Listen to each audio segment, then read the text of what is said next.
நடிகை ராதிகாவோட அம்மாவும் மறைந்த எம்.ஆர். ராதாவின் மனைவியுமான கீதா ராதா உடல்நலக்குறைவால் இறந்த விஷயம் பலருக்கும் தெரிஞ்சிருக்க வாய்ப்பு இருக்கு. அவங்களுக்கு 86 வயசு தான் ஆச்சு. கீதா ராதாவோட உடல் இறுதி சடங்குக்காக நடிகர் ராதிகா சரத்குமார் போயஸ் கார்டன் வீட்டுக்கு கொண்டு வரப்பட்டுச்சு. கீதா ராதாவோட இறுதி சடங்குக்கு திரைப்பிரபலங்கள் நிறைய பேர் வந்திருந்தாங்க. ஆனால் சரத்குமாரோட மகளான வரலட்சுமி சரத்குமார் அண்ட் அவங்களோட ஹஸ்பண்டான நிக்கோல் சச்தேவ் வரல. அதே மாதிரி ராதிகாவோட தங்கச்சியான நிரோஷாவோட கணவர் ராம்கியும் வரல. கீதா ராதாவோட இறுதி சடங்கு முடிஞ்சதுக்கு அப்புறமா ராதிகா சரத்குமார் அவங்க இன்ஸ்டாகிராம்ல ஒரு போஸ்ட் ஷேர் பண்ணியிருந்தாங்க. அதுல என்ன சொல்லியிருந்தாங்க அப்படின்னா, என்னோட அப்பா அடிக்கடி ஒரு விஷயத்த சொல்லிகிட்டே இருப்பாரு.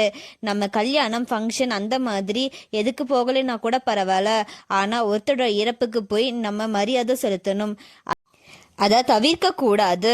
நமக்கு இருக்க ஈகோ சண்டை எதுவாக இருந்தாலும் அது எல்லாமே ஒதுக்கி வச்சுட்டு அவங்க யாராக இருந்தாலும் அவங்க உடலுக்கு போய் நம்ம மரியாதை செலுத்தணும் அப்படின்னு சொல்லி ரொம்ப எமோஷ்னலாக ஷேர் பண்ணியிருந்தாங்க. அண்ட் அதையே ராதிகாவோட மகளான ரயானி மிதுன் அவங்க இன்ஸ்டாகிராமில் ஷேர் பண்ணியிருந்தாங்க. அதுக்கு கமெண்ட்ல நிறைய பேர் வரலட்சுமி சரத்குமார் வரல, நிக்கோலே வரல அண்ட் ராம்கிலா வரல, அதனால தான் இப்படி போட்டிருக்கீங்களான்னு கேட்டிருக்காங்க.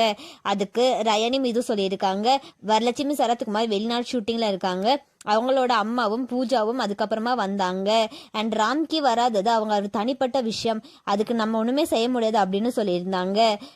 இப்போ இந்த விஷயம் தான் சோஷியல் மீடியால பேசும் பொருளா இருக்கு. ராதிகா சரத்குமாருக்கு நிறைய பேர் ஆறுதல் சொல்லிட்டு வராங்க. இதை பத்தி நீங்க என்ன நினைக்கிறீங்க அப்படின்னு சொல்லி கமெண்ட்ல சொல்லுங்க. அண்ட் இந்த மாதிரியான அப்டேட்ஸ்க்கு நம்மளோட சேனலை சப்ஸ்கிரைப் பண்ணிக்கோங்க.